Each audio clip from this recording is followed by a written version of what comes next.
Oh, let me tell you something. Busting makes me feel good.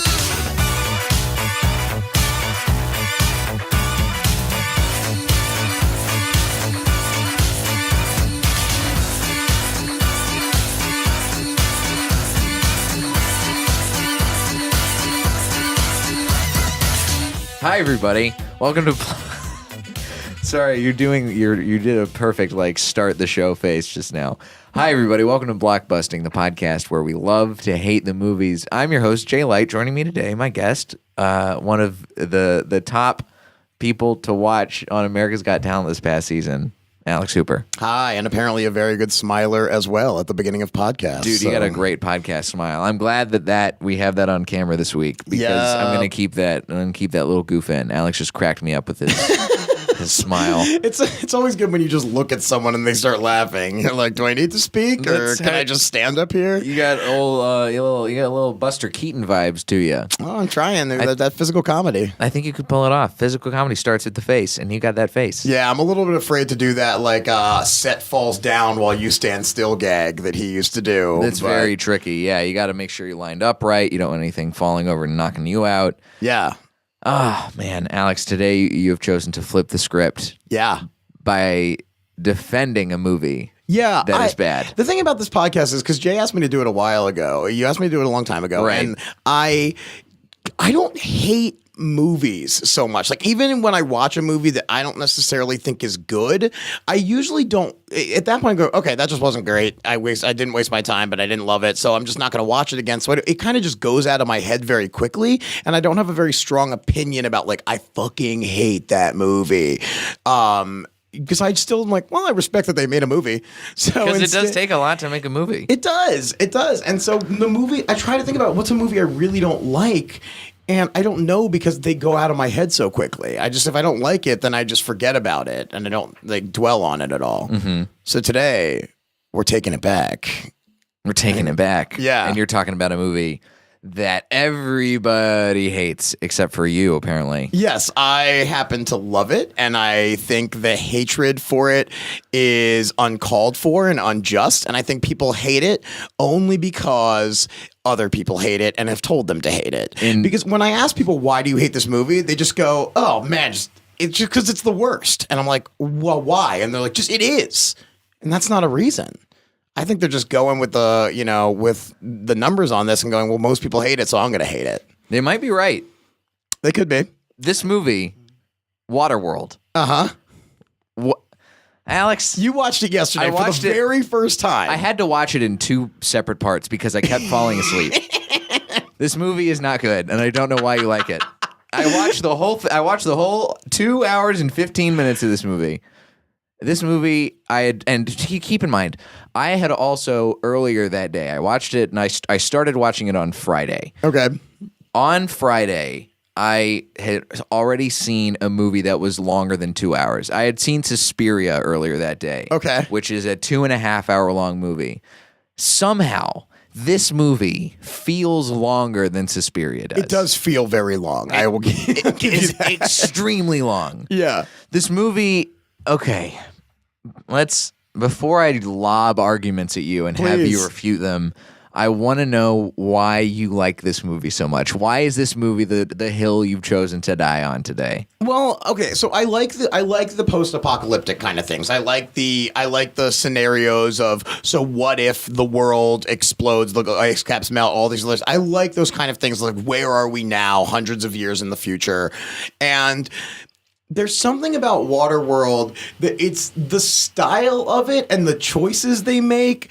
I really respect how far they go in it. And there's parts of it that don't even really seem to mesh very well with the other parts. But as a whole, the characters are so silly, and these just there's so much that doesn't make sense that I love it for how crazy it is. Like, it is, in some ways it is an abomination of a film because there's so much that you could easily just argue and just be like, no, why is there how are they getting the oil? Where's the oil coming from for all of these things? Where are they getting bullets and all these other things when they don't even have How food? do they have jet skis? Right, exactly. There's so many things, but it's just, to me, it's just this choice of, who cares? We're going to make these decisions and we're not going to explain anything and we're going to throw them in your face and we're just going to run with it. How did Kevin Costner make something that purifies pee into water with just a series of tubes? I mean, that's the opening scene. That is the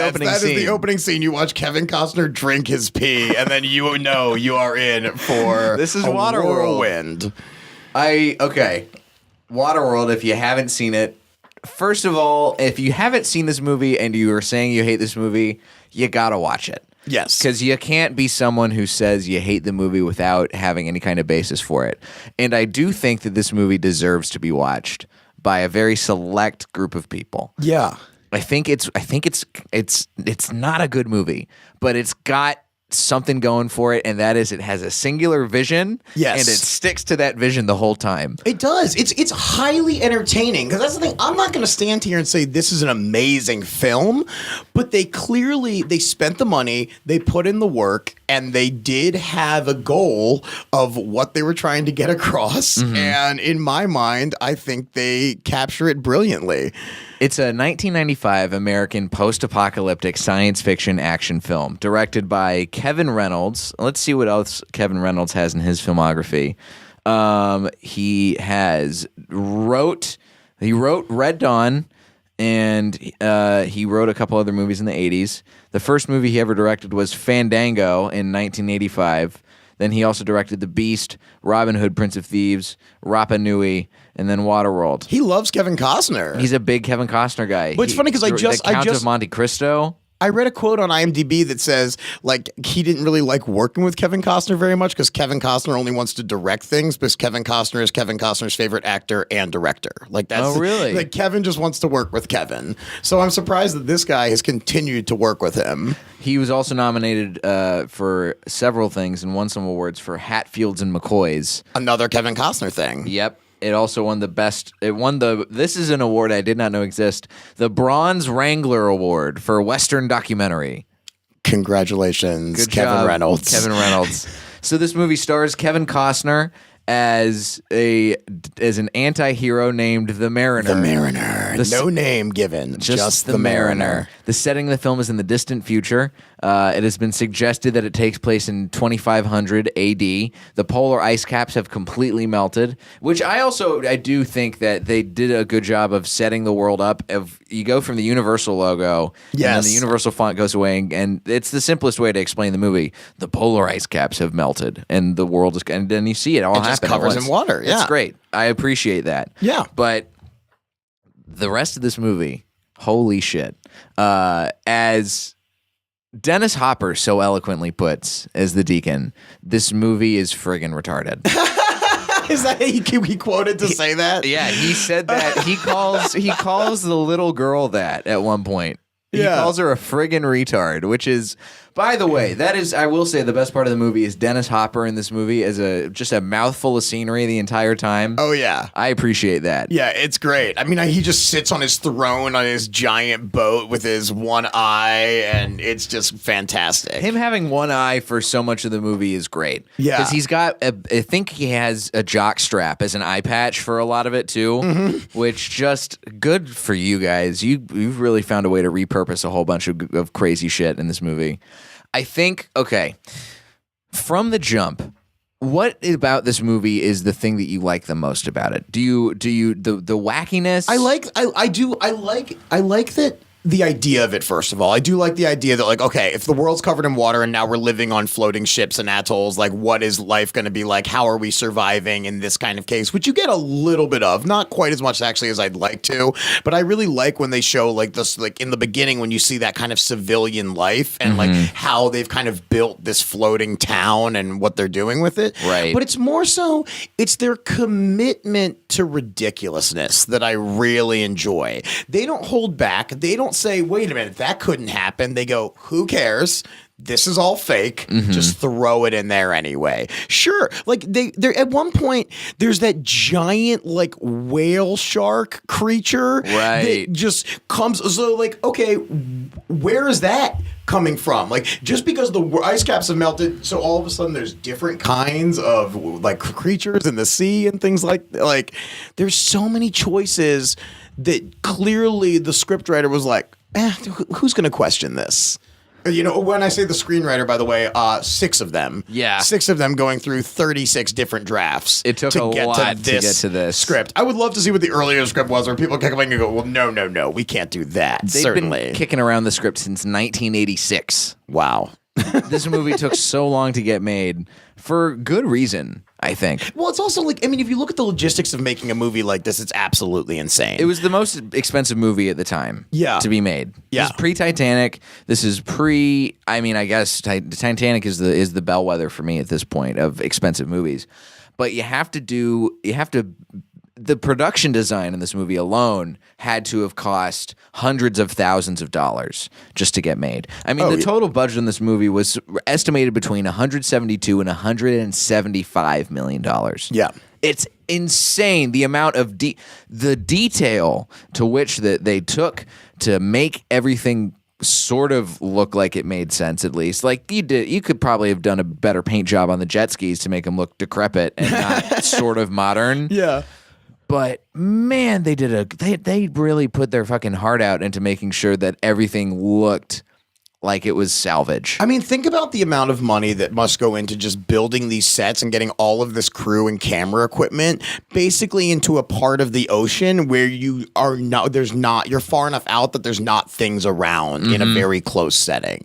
Just that alone is so much money, having to ship your crew out back and forth every single day.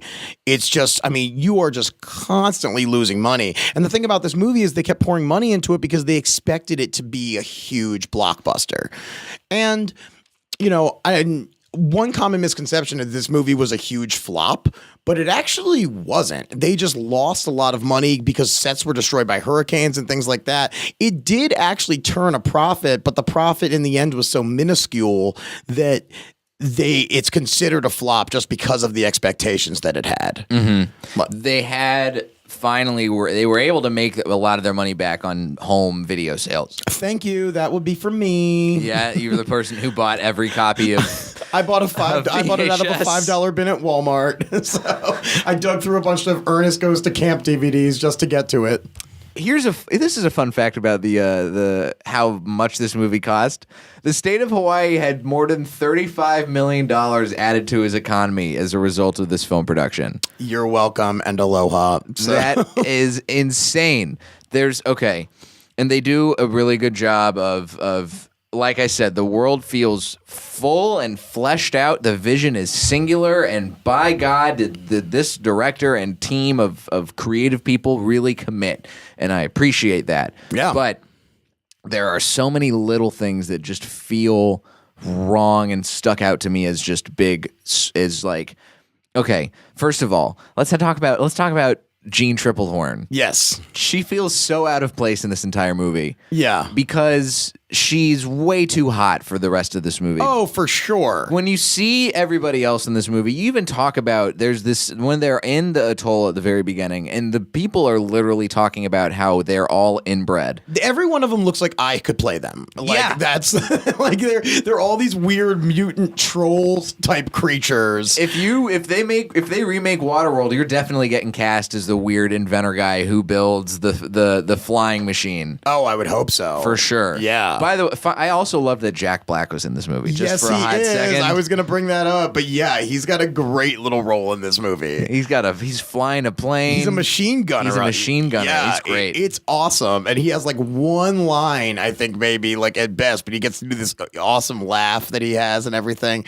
But yeah, I mean, the people, it's basically, I mean, you look at this movie, it's Mad Max, but on the water. Right. That's essentially what it is, right? Is like there's a few good guys and there's a lot of bad guys, and the good good guys are just trying to stay away from the bad guys so they don't get what they want. But yeah, there's all these weird people. They're filthy. They're disgusting. They look like they're desperate for food and anything else. And then there's Gene Triplehorn. Cigarettes that they're just throwing out. Yeah, apparently. Okay. Let's talk about cigarettes. Where are those coming from? There's one scene with, I forget the actor's name, but the Paper. You know who I'm talking about? He's this really weird character actor. He was in like Sons of Anarchy and stuff. He always plays a really dark role. Kim Coates. Yes, Kim Coates. The guy who wants to fuck a teenager. Not even a teenager, like a little girl. Oh, a little girl. Yeah, she's very little. This is a PG-13 movie, by the way, folks. And there's a lot of references to I want to fuck that little girl. He doesn't say fuck, but he says everything but. There's a scene when he wants to trade a piece of paper to have sex with with the little girl, or Gene Triplehorn, but they act like paper's the most rare thing on the planet, yet they are sucking down cigarettes like nobody's business. Right. Where is there's a tomato plant that's the most valuable thing in the movie, and yet apparently they have fields of tobacco somewhere. Who knows, and man? Tons of trees to be able to make cigarettes. I think, okay, so Gene Triplehorn stands out as a character who does not make sense to me in this movie. I think that you could have gotten somebody else to play her role. You don't have to get whatever flavor of the week hot actress there is to play Gene Triplehorn's character. Yeah. You can do it with, I don't know. I mean, you could probably have got, this is the height of Kathy Bates' career, right? This is somewhere close to after Misery comes out. Yeah, there you go. Imagine if Kathy Bates was Helen in this movie. That would just be making such a different film. Yes. And but still everybody wants to bang her because it's like, oh, woman, oh my God, we love a woman, we need to have her. Ooh. And that's Kathy Bates like, hold your horses there, son. Yeah. I'll tell you when you can have me. She could have, this is the thing, everybody else really give it their all acting-wise. Except for Kevin Costner. Kevin Costner is phoning it in this whole fucking movie, and I hate it. He doesn't do shit. He really, every choice is just like, I'll just be as minimal as possible, and I'll just say things in a quiet voice, and that'll be the end of what I do. It feels like an absence of choice. I think he kind of just went with this whole well, I'll be brooding and mysterious, but what gets lost in him being brooding and mysterious is any sort of commitment to a character that there could have been. You never learn anything about the Mariner.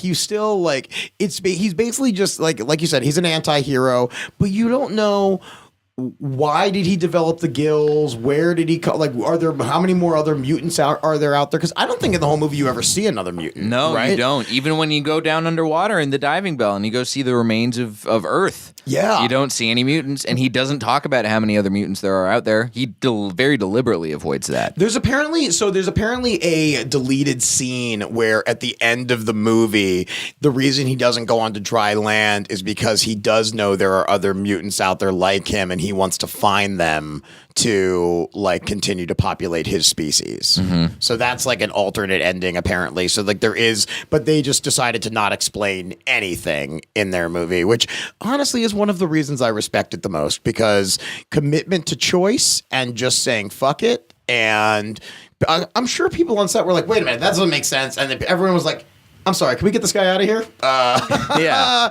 The caterer is saying we don't make sense. You're fired, sir. So here's the thing. The fact you got caterers on there who have to build a whole separate set of boats to carry their food out. To carry their spam out there. Speaking of production design, the fact that they have just a whole barrel of canned meat called Smeat. Smeat! Instead of Spam. In yellow cans. I have forgotten about Smeat. It's pretty great. It's pretty great. And they have Jack Daniels that they're allowed to have. They got clearance from whatever Diageo or whatever conglomerate owns Jack Daniels. But Hormel Meats was like, this seems like a real stinker. I don't want any of our ham-based products in your movie. Please do not bash the Spam's good name. So this movie, from just the ground up standpoint, I didn't, and I think you mentioned this, and I might have glossed over a little bit, but Kevin Reynolds received full credit as director, but he left the project. Kevin Costner directed this movie. This is so baffling to me is, have you ever seen Dance with Wolves? I never have. No. Okay, I know that that's the movie he won Best Actor for it, I think, and I know it won Best Picture, and I think he might have won Best Director for it as well. Let me fact check that real quick.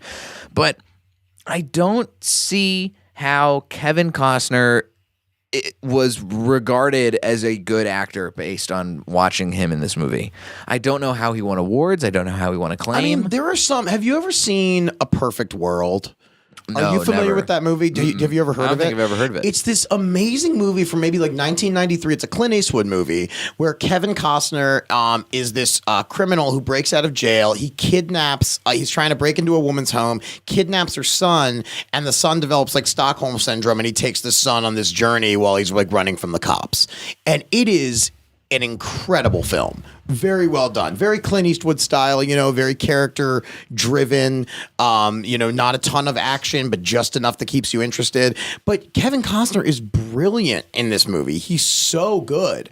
And I think part of him I think he just got too caught up in trying to be an enigma within himself and trying to be this mystery character that he just never really committed to any sort of defined choice. I get it. I mean, that's the thing. There's so little going on with what he's bringing to the table. Everything else, he's just kind of existing in this world. And the world is bonkers. And it should be. The problem, though, and I think from even an action standpoint also, is you have to make sure that the actual action scenes are so heightened, because if we're going with the Mad Max analogy, right? Mad Max is compelling to watch because Are we talking about the new one or the original? The new one in particular, because that's the only one I have a frame of reference for. Yeah. But vehicle-wise, vehicularly speaking, cars are way more exciting to watch than boats. Yes, they I are. would rather watch a car chase than a boat chase. Yeah. I would rather watch somebody shooting each other from a car than people lobbing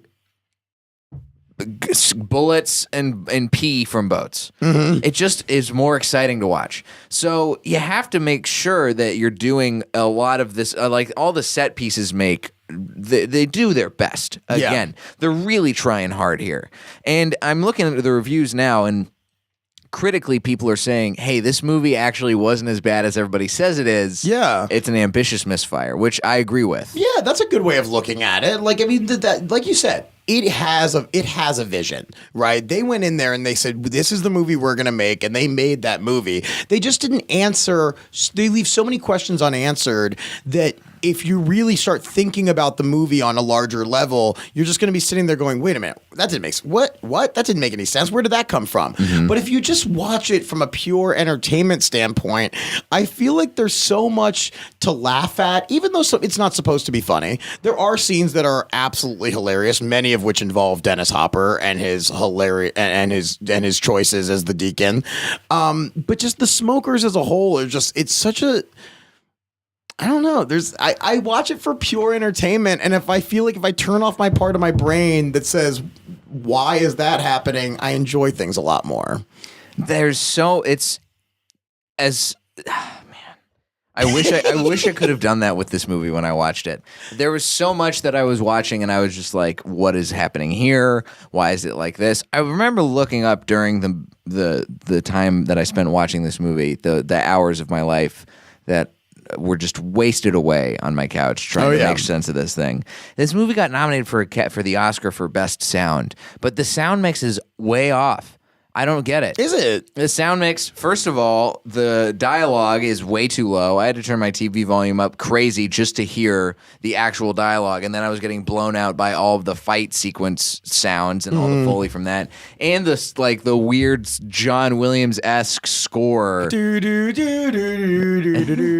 Yeah, it's very you ripped the best parts of Jurassic Park and Indiana Jones and just smashed them together. That is probably perfect, actually. Yeah, that's exactly what happened. But who did that? James Newton Howard. Hold on, he's made some stuff. He's made a lot of stuff. He's got a Grammy. He's got an Emmy. He made a lot of movies. But why don't you just get John Williams to do the score for this? $172 million into the budget. They were probably like, who's below John Williams on there? Okay, what's his name? James Newton? Is it?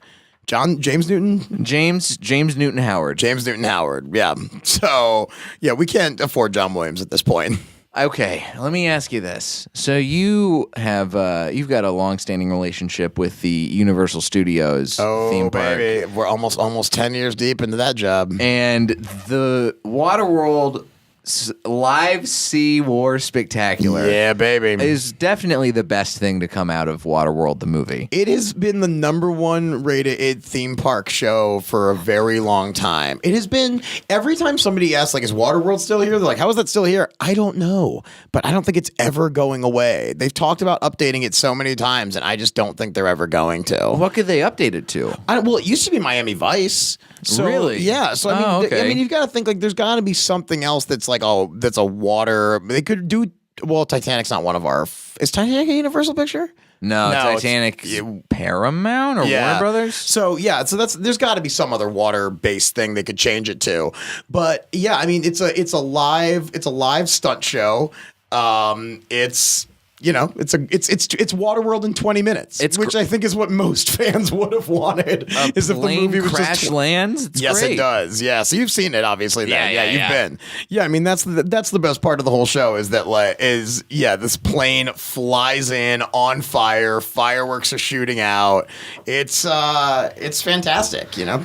Why do you think that they decided to make Waterworld 2 hours and 15 minutes long? Do you think they did that to give it clout? I feel like they probably had a 3.5 hour cut somewhere. You know, I feel like getting it down to 2 hours and 15 minutes was probably a struggle for them. I don't think it was a stretch. I think if anything, it was the other way, that they had too much film. And then maybe that's where some of the missing pieces went as far as information goes, is they were like, well, we don't really need this. And somebody was like, actually, that's pretty important to the story. And somebody was like, no one is going to care. Just throw that away. We need another action scene. We need more fighter planes. We need more jet skis. More explosions. I feel like part of it is that the world is so vast, right? With no land, the water world just does seem so vast, and so to make the film longer just almost seems to make sense to me. Because if you make it really short, I feel like you haven't explored enough. And I don't know why I feel that way, but there's something about the length of the movie and the bland, not blandness, just what word am I looking for? Like the amount of like desert, basically. That's what you're in. You're in an ocean desert. You're in an ocean desert, yeah. Yeah.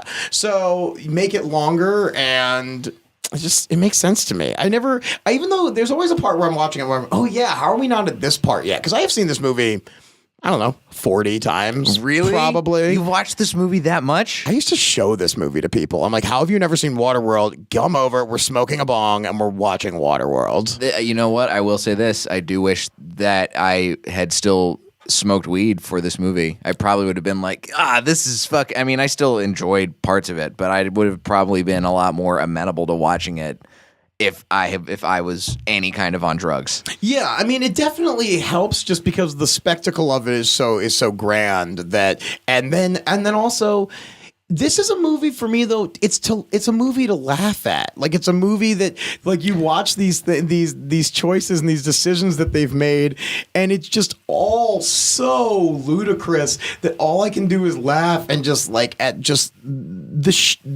the sheer responsibility that they took to be able to put out this movie and actually spend that much money, $175 million. Mm-hmm. $22 million, which was Kevin Costner's own money. Like, he believed in this project so much that he's like, take $22 million of my dollars and put them into these floating sets.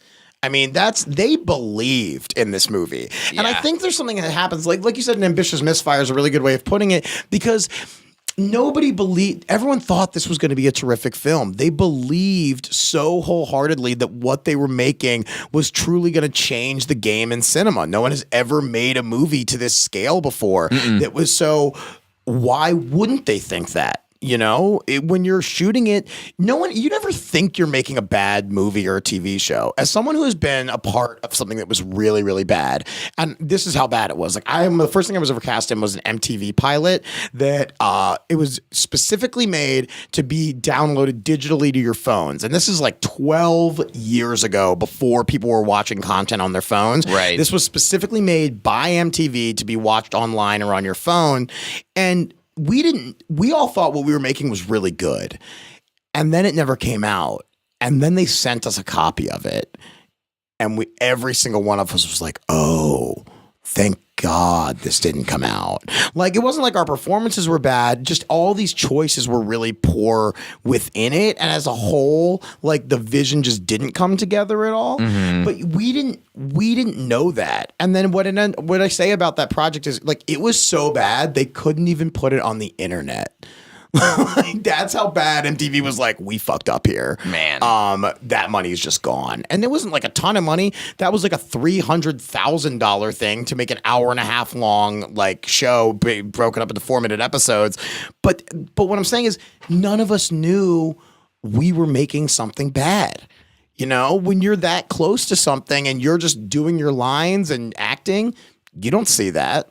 Maybe other people on this set saw some, but I'm sure when you're looking at this production scale of 200 crew members and giant scenery that costs millions of dollars, you're never going to think you're making something that's not going to be up to par. It's this movie, Kevin Costner very clearly really believed in it. He was on set 6 days a week. Yeah. For 157 days. That is I mean, most movies are shot in like a month and a half at the most, right? Like, I mean, I'm sure a very big action movie maybe more like 3 months. Mm-hmm. But that is half a year. Yeah. That they spent making this. And here's a question for you. So Kevin Costner almost died while in the production of this movie. Oh yeah, I've read that. He was caught in this is quoted from Wikipedia, caught in a squall while tied to the mast of his trimaran. Now, my final question to you, Alex. Mm-hmm. Would it have been poetic justice if Kevin Costner had died while making this movie? It would have won best picture. Would it have? For sure. I think it would have won. I think that's Waterworld finally get the recognition that you think it deserves? Yeah, I think it would. I mean, I think because then people would be like, well, hey, that movie, it served its purpose. And at that point, if Kevin Costner had died, you're not looking at for all of its blunders. You're looking at for the grand scale of what they were trying to accomplish. And instead of going like, man, this is not good, you're going to be like, they really went for it here. And we really have to applaud them for putting forth the effort. Kevin Costner literally gave his life to this movie. Mm-hmm. And now it's for all of you to enjoy. Well, we're saying here, and Alex is on record for this, Kevin Costner should have died while making this movie. Because then everybody would love it as much as he does. I mean, it would have saved us from Tin Cup. True. Can't argue with that. Alex, you're a brave man for defending Waterworld. I'll defend. If I lose fans over this, I'm willing. I'm sorry to see you go, but I stand on this mountain. It is what it is. You stand on dry land. Perfect. Where can the listeners find you on the internet? At Hooper Hairpuff is on my socials, hoopercomedy.com to check out my tour dates, and my album is free on Spotify and Apple Music and all that stuff. But yeah, go to hoopercomedy.com. That's the easiest place to find me. You can find me on the internet at Diet J on Twitter and Instagram, jlightcomedy.com for show dates. If you're in New Orleans or Dallas, stay tuned. I'm coming to you soon. I'll have some official dates announced in the next couple weeks on my website. And if you like the podcast, give us a rating on iTunes and a little review, why don't you? It helps me out, helps all my friends who have been on the show out, and it's a fun time for everybody. Yeah, tell them Waterworld sucks, but this podcast is great. That sounds great. I like where your head's at, Alex. Folks, this has been Blockbusting. Go see something good for a change.